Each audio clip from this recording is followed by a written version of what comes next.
Hey everyone, it's Billy Bross, and I'm going to show you how to take the final gravity reading on bottling day. So this is an American wheat beer that I made, and it's been in the fermenter for about a month. And so I took gravity readings on consecutive days, and it's stabilized, so that's how I know that it's ready to be bottled. But I want to get one last final gravity reading before bottling to figure out what that true final gravity is, and from that I can get my alcohol content. You want to do this before you add the priming sugar. So you don't want to mix this in the bottling bucket with the priming sugar and then take the gravity reading. And sometimes I do forget and it's too late because it's already mixed together. So what I'm going to do is take a sample out of this fermenter and then dump that into my hydrometer jar, take the reading, I'll cap this back with the airlock, and then after I get my reading, I'll transfer it to the bottling bucket. So what I have is the beer, obviously, and I have a container of Star San, and I'm going to put the airlock in here as I'm taking the gravity reading so I don't contaminate that.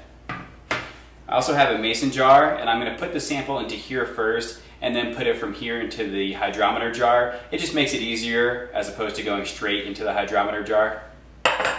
The hydrometer jar, and I have my thief, and I'm going to use this to take the sample reading. You can also use a turkey baster, but sometimes your fermenter is too big and the turkey baster won't reach all the way down to the beer. So I do recommend getting a thief, a wine thief. This thing is just called the thief. It really makes this easy.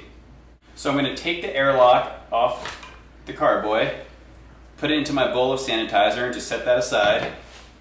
Then with my thief, I'm going to go in here, and I know it takes about 3 samples with this thing to get enough.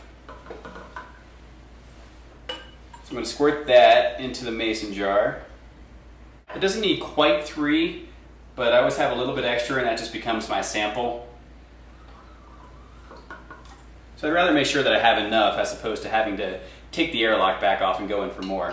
So now I have the sample in this mason jar, and I don't want to leave this open too long, so I'm going to put the airlock back on. Now I'm going to pour the sample from the mason jar into the hydrometer jar. I'll drop my hydrometer in. Perfect. And take my reading. I take my gravity reading and it comes out at 1.011. So with the final gravity, I can figure out my alcohol content.